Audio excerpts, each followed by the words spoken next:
Welcome to Manny's TV Talk, where we will talk about all of our favorite reality TV shows and news surrounding them. Grab a snack, a drink, and get comfortable because this starts now. Hello, everybody, and welcome back. Today, we're going to be talking about the Real Housewives of Miami Season 6 reunion. Let's get right into it. I always stick up for you. I'm a way better friend to you. Don't call me a liar. Don't call me a liar. I didn't call you a liar. You said that I lied about Todd. I didn't. It was about video. No, it was about us. All right, everybody, listen. So this is the week of reunions. We got the Beverly Hills reunion yesterday. Today, the Miami reunion. Then apparently they're gonna air the second part also tonight, which is bizarre. And then of course Sunday is the Married to Medicine reunion. So I love reunions, so I'm excited about this week. So this is the season 6 reunion, the first part. It actually starts with that video that Andy posted on his Instagram story when they were filming, because there was a huge fight in the dressing rooms that erupted, and it was Alexia and Larsa. So that was a little bit of foreshadowing. This was nothing but fire, okay? And I expected nothing less from my chicas in Miami con el fuego, okay? But to start from the beginning, we see Andy go to the women and to their dressing rooms to say hi and whatnot. But I do have to say, when he goes to Larsa and Marcus's room, they're saying, we don't talk about other people's dads. Andy's like, well, no one else's dad is Michael Jordan. But then Marcus made a comment saying that these ladies couldn't even wash the dishes in their house. And I was just like, I know damn well he's not saying that about a group that has mainly Latinas, Haitians, and immigrants.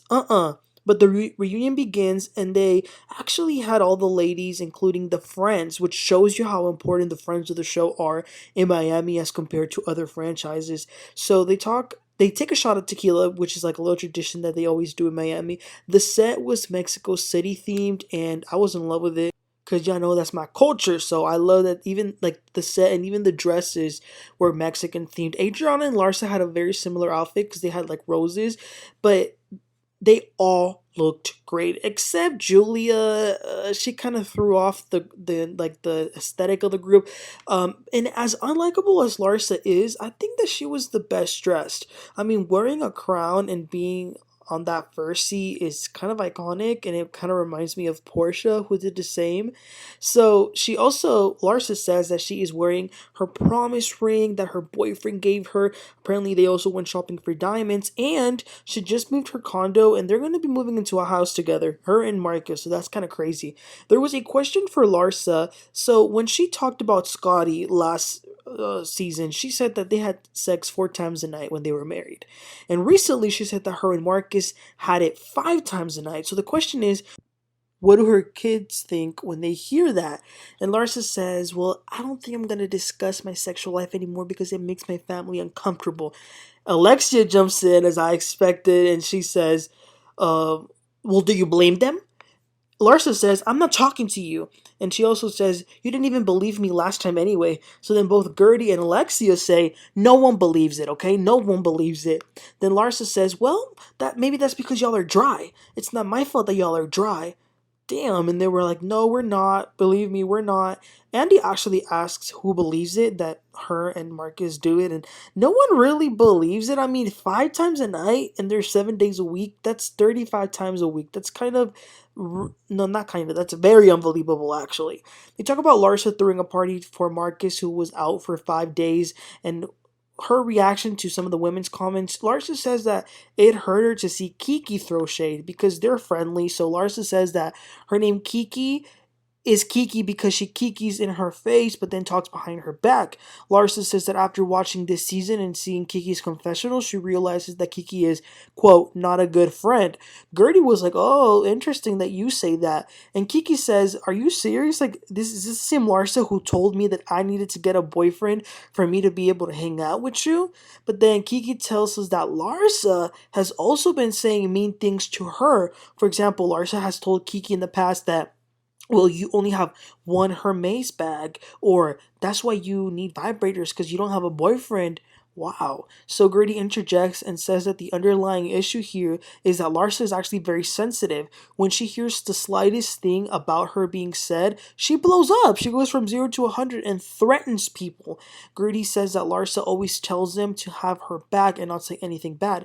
Larsa tried to kind of like dismiss it and say, well, me and you don't even have a close relationship for you to know if I want you to have my back or not.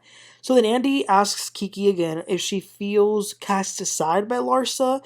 Kiki said that at the beginning when she started dating Marcus, yes, and she apologizes if she hurt Larsa's feelings, but her feelings were hurt too. She cares about this friendship, but Larsa says that it's kind of surface level, so they're gonna be okay.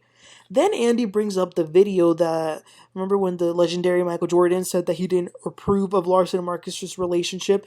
Larsa still wants to play it off as if it were a joke. The others don't think that he was joking. Julia, she even makes an analogy of Martina and some other tennis player and how that would look if a daughter dated whatever. She was trying to make a point. And Larsa said that it was a joke and that they need to move on from this because that's all they talk about. Alexia says, actually, I don't think you talk about it enough.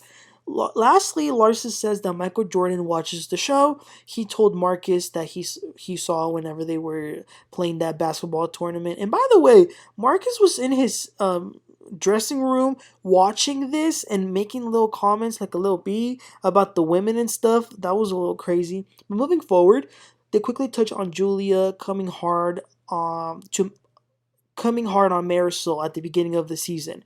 Marysol says that it did bother her at first, but she then remembered that it was probably Adriana whispering in her ear and putting a battery on her back.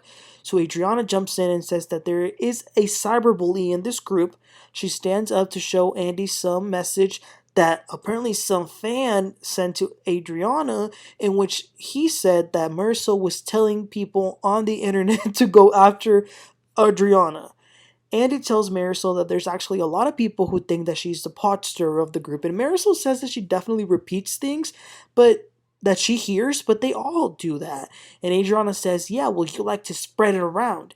Alexia says, yeah, you do too, Adriana. Adriana says, we'll get to you, Barbie.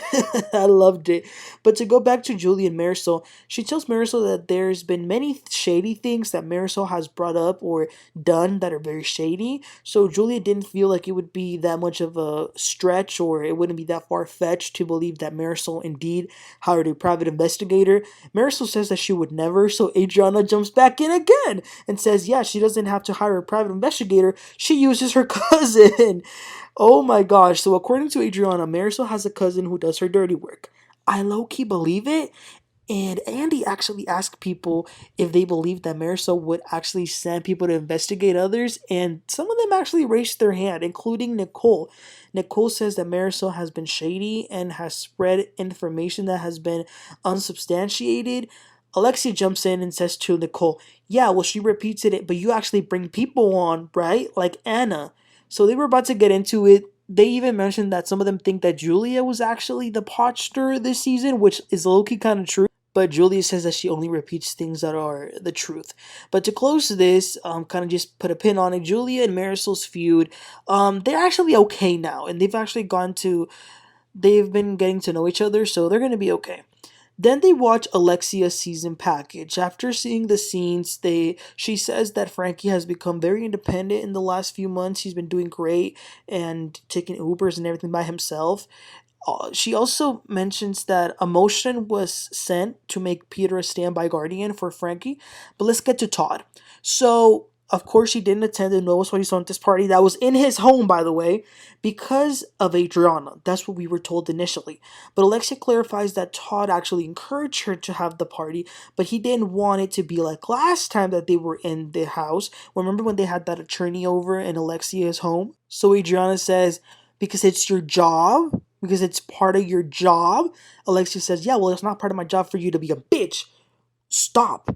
But Alexia continues to say that he also didn't attend the party because he knew that all of the emphasis was going to be on that apology video that he made for Anthony, which is so cringy every time they replay it. And on top of that, it was also the Adriana aspect that she had went on interviews after last season and said that Alexia was transphobia and that she refused to accept Frankie's apology. So Adriana says that when she made those statements out in the press, she was responding to things that Alexia had posted.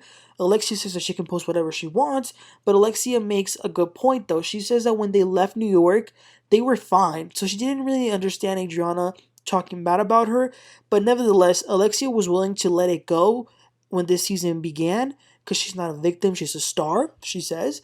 But she now sees that Adriana continued the season talking about Adriana's marriage and finance. So Nicole jumps in and says that Alexia wants nobody to question her, but Alexia questions people's finances, fathers, mothers, families. Nicole's point is that Alexia can dish it, but she can't take it. Marysol says that honestly everybody in the group can dish it but not take it. Alexia says her and Todd do share a checking account, and apparently she brought a receipt of her lease when she was renting that other condo to prove that she has no financial problems. And it shows that they left that place not because they didn't have money but because the lease was up. So Alexia is talking, getting ready to show this receipt, but then Lisa and Nicole get up to use the bathroom as if they were not like filming a whole segment. So they all took a little bathroom break and then they come back together, and Adriana, she does it again. So last year she had that hilarious letter from Marysol's Clever. This time she has a poem for Alexia about what it means to be a star. And y'all, this had me on the floor. The poem actually rhymed, it flowed, it made sense. I can't. But she says, what makes a star is not hubris, is who you are. It was a very long poem. It was actually really nice. And Alexia says, well, I am a star. And she also says that she doesn't lie or do anything horrible. She's a star in the true meaning of the word. So Larsa says that, well, don't think that. Don't think that you're not the only one who doesn't lie. So Alexia says that she doesn't lie, that the person that lies is Larsa. She says, you lied to Guerdy saying that she didn't tell you not to spread the news, but she did, so you lied. Larsa says, well, you lied about Adriana being the reason why Todd didn't attend the party. Larsa and Alexia start screaming at the top of their lungs about who is a liar and who's not. They're both claiming that they're not a liar. Julie and Kiki randomly they started kissing, so that kind of gets everybody to calm down.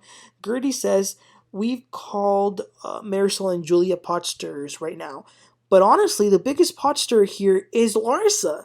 And then Guerdy says, Nicole, please tell us what please tell them what I'm referring about. So Nicole shares a story that Alexia had told that when Larsa and Lisa had a fight last season at Alexia's wedding, right?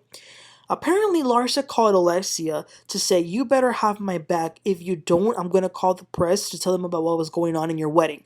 So their point was to show that Larsa is, like, she threatens people. But by doing that, they kind of put Alexia in the spot because she just said that she's not a liar. So now she kind of has to prove that. So she has no other option but to say, yeah, Larsa told me that she might go and tell the people and the press what was going on. So apparently Larsa says that there was some people doing drugs at Alexia's wedding, but Larsa says that she never threatened to say it to the press like they're saying right now. Wow, that was a lot. So then they break for lunch. Alexia goes over to Larsa's room. They're pretending like nothing happened and it was really awkward. But then Larsa tells Alexia that she never said she was going to go to the press to tell them what happened at the wedding. Alexia says, well, your exact words were that you knew the story was going to be out, and you said if I wasn't a bad person, I would have told them myself. So Larsa says, oh, well, I feel like they just try to use it as a way to prove that I threaten people, but I really don't. So then she also says that she does not lie and that Alexia does. So that's when the fight erupted in the dressing room, and that's what Andy was recording at the beginning. So it was crazy that they're fighting about lying and who's not lying, and it is so crazy. But this is what I told y'all I expect from Miami, because this is it's like a mixture of reality show and telenovela, which I love. But yeah, definitely a lot of stuff going all at once, so it can be a little hard to kind of follow along because there's so many of them and they kind of just all interject and bring up random stuff. But yeah, you guys, loving the reunion. Part 2 later this week as well. So y'all let me know what y'all thought about this first part. What did y'all think about Larsa and Alexia really going in on it? And just, yeah, yes, any thoughts that you have, please let me know. And don't forget to like and subscribe. And I'll catch y'all later. Y'all have a great one. Bye.